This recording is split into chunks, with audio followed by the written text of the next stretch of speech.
Anjima Onghoko ng Ginubatan Albay. Sabi niya, naka-close monitoring po ang LGU ng Ginubatan sa sitwasyon ng Banwa ng bayan. Mag-ingat po ang mga residente, kina magsunod sa mga abiso, sumunod lang sa mga advice ng mga barangay, kina mga otoridad. Kaya ba volcanology and seismology? Ganyan katindi po yung bagsak ng asphalt. Yan o, abo. Kaya ang kapal po. Lakas yan. Tuga, Tuga, ang ibig sabihin, eruption, tuga. Sa nagtugang yung mayon. Ang lakas. Ayan. Tuga niya yan. Hindi yan ulap. Nagbabagang mga balita at pagtalakay sa mga isyu na lipungan. Bulsa, opinyon, banat at paglalantad sa katotohanan. Bulsa, what you see is what you get. You decide. Hello po mga kababayan, i-update ko kayo sa kalagayan ng Mayon Volcano, kung saan kanina nagkaroon ng dome collapse. Umakyat ako kanina mga kababayan, madilim po. Hindi makita ko may dumadaloy na apoy.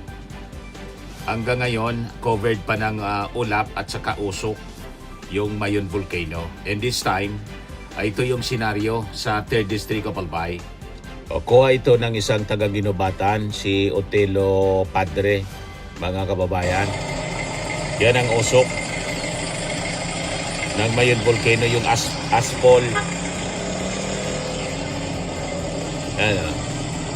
So kailangan nila takpan ng kanilang mga ilong. Dapat may face mask sila. Grabe, may mga area sa 3rd District zero visibility kanina mga kababayan. Yan ang kapal ng ng asphalt. Yan para nang mayon para nang yung nangyari sa Pinatubo. Grabe ang kapal ng abo. So yun. Yan ang bumagsak po sa mismong sentro ng Ginubatan Albay, mga kababayan ngayon. Grabe. Kanina zero visibility dyan.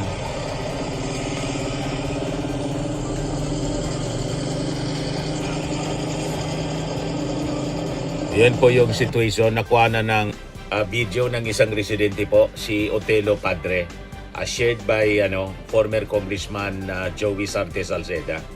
Ito yung post ni Mayor Anjima Onghoko ng Ginubatan Albay. Sabi niya, naka-close monitoring po ang LGU ng Ginubatan sa sitwasyon ng Banwa ng bayan. Mag-ingat po ang mga residente, kina magsunod sa mga abiso, sumunod lang sa mga advice ng mga barangay, kina mga otoridad. Kaya ba tapo ang tanggapan para sa pagtugon sa sakuna sa Ginubatan, MDRRMO, Ginubatan MPS headed by OIC, COP Police Major Genevieve Osirin, kina ibang mga department sa LGU sa pagbantay sa mga development sa sitwasyon. Very active po sila. Siya si Mayor Onghoko, Jima Onghoko. Alam na nila yung kanilang gagawin. Mga kababayan, sanay na kami sa Mayon eruption dito. Kaya nakita ninyo, walang nagpapanik po. Relax ang mga tao. Ito na yung report ng GMA News. Albay Governor Noel Rosal urges residents affected by Mayon Volcano asphalt to stay indoors. 250,000 face masks to be distributed to MDRRMOs of Ginubatan, Kamalig, Ligao, and Daraga. So yan po yung post ni Governor Noel Rosal 32 minutes ago pa lang. Ito yung kuha ng video ng aking inaanak na si Eben Buesa Nunez. Taga Kamalig, Albay siya. Inaanak ko sa kasal. Yan, ganyan kadilim kanina mga kababayan. Dumilim sa kanilang lugar. Yan yung naging sitwasyon mga kababayan kanina. Nakakatakot, di ba?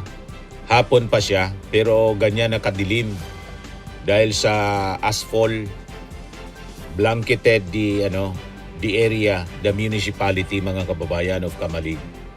Ito naman yung asphalt, mga kababayan, nakuha ni Ed Lostan sa 3rd District of Albay.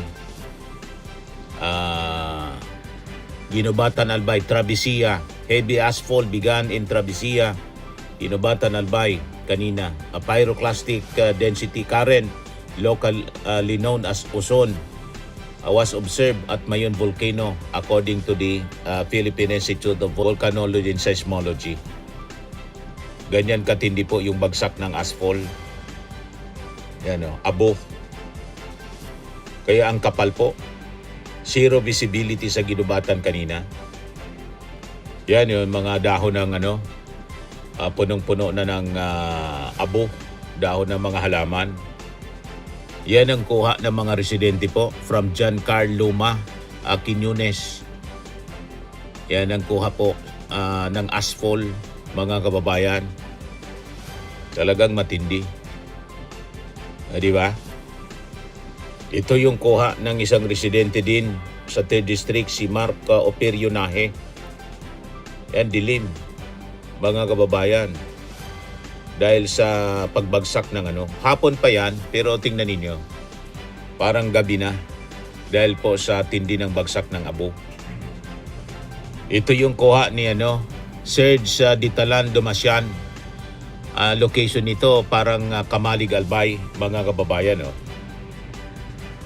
Yan Kamalig Albay ito.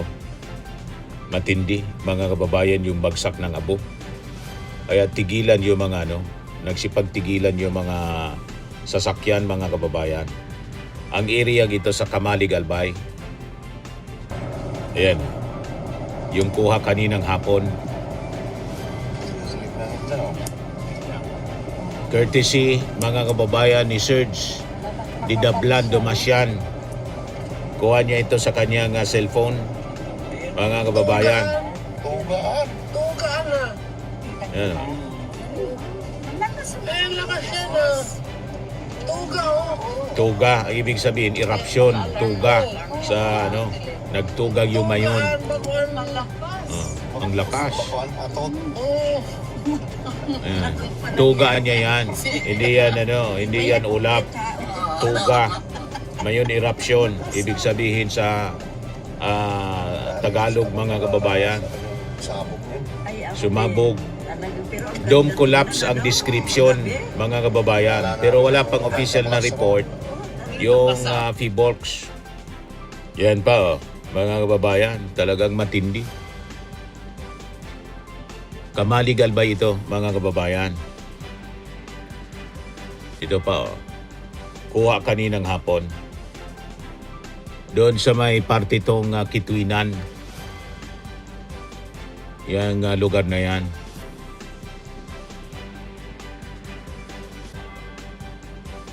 Matindi. Courtesy ni Rian. Yung video, mga kababayan. Kakatakot, po? Ay mali, correction pala. From Anuling Kamalig pala to, hindi Kitwinan. Anuling Kamalig. Kuha, mga kababayan. Ayan. Anuling Kamalig pala. Kuha sa Anuling Kamalig Albay. Barangay sa Kamalig. Yan po. Matindi. Ganyan kakapal yung usok. Ayan. Kuha ito ng PIA Bicol na photo, mga kababayan. Ayan, sa may Shell Station, Kamalig. Napakadilim. Matindi. Ito naman na video courtesy ni sa Kamalig.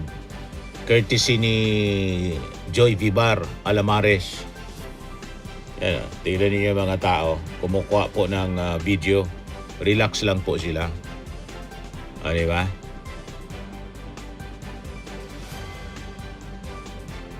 Ganyan katindi. Ayan yun, asphalt. Mga kababayan, oh. Grabe. Covered yung mga sasakyan. Sa kamalig ito, naligo na sa abo yung isang residente. Oh.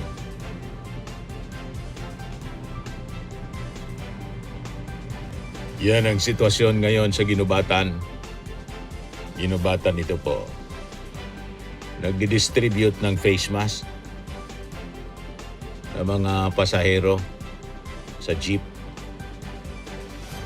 Ito yung kanina, courtesy, massive lava collapse courtesy ni Ibis LU. Matindi. Talagang dumilim. Ito yung nakita natin dito sa Legazpi. Talagang dumilim. Yung langit, oh. Di ba? Matindi. Nakakatakot.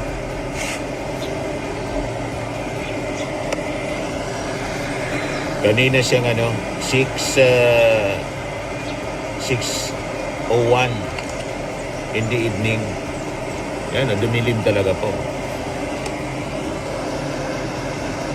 Yan yung view dito sa amin sa Legazpi City. Grabe.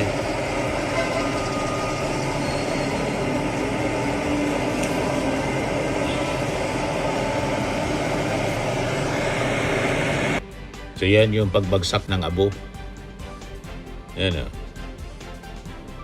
Dumilim. Lahat yan abo.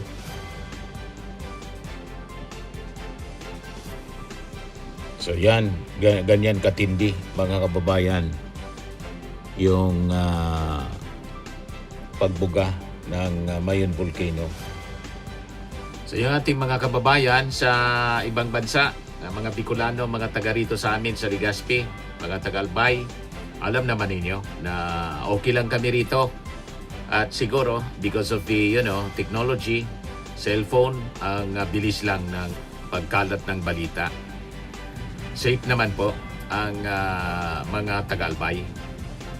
Other than siyempre, yung mga may problema sa hika, dapat mag-ingat pag may hika kayo. Kaya ngayong advice ng aming gobernador, si Governor Noel Rosal, huwag na munang lalabas. At nasa distribution na rin po ng mga face mask. Kung walang available na face mask, ang advice ng P-Volks, yung basang cloth, pwede na yon, pangtakip sa ilong para maiwasan mga kababayan yung masinghot yung abo. Hindi lang yung masinghot kasi yung abo po napulbos na bato siya, yung Rolling Stone, di ba? Napulbos siya kaya siya naging ash. Delikado sa mata din mga kababayan. So yun lang po ang ating update ngayon. Ako po si Dante Maravillas. Bye-bye po. God bless. Swimming and lifting cream, pinapahid po sa mga pulses in affected area. Mainam po sa paninigas ng mga kasukasuan. Ito naman po, Automax Radiant Serum. Sa mukha naman yung application. Anti-aging po siya. You will look 10 years younger than your age. Sa mga cancer patients naman po, baka lang gusto ninyo itong itry. Neng siya red mixed fruit drink. Hindi mo po siya gamot, food supplement siya. Kaya lang, gawa siya mga kababayan sa goji berry. Yung goji berry may anti-cancer properties. O ngayon, yung mga inquiries ninyo, dumiritso na lang kayo sa aming messenger sa Facebook para masagot namin agad. Ayos pa? Ayos na ayos niya, Mr. Maravilla. Sa mga nagana po ng malinis and spacious fitness gym, pumunta lang po kayo sa aming Colossal Fitness Gym. May Grab car rental din po kami. But anyway, ito po pala yung aming bagong product na binibenta online. I am worldwide amazing pure organic barley powdered drink mix from Australia. Negosyo to ng aking anak na architect entrepreneur Riz Maravillas. Ayan po. Kontakin na lang po ninyo siya, Riz Maravillas on Facebook. Ang mga health benefits niya, boost immunity, improves digestion, enhance energy levels, packed with antioxidants, prevent cancer. Ito naman po yung bago naming product na binibenta online. Eye Glow Serum, whitening po siya. Tingnan ninyo yung epekto sa aking anak na architect. before and now. Yung mga inquiries po ninyo, dumiretso na lang kayo sa kanyang Facebook account, Riz Maravillas.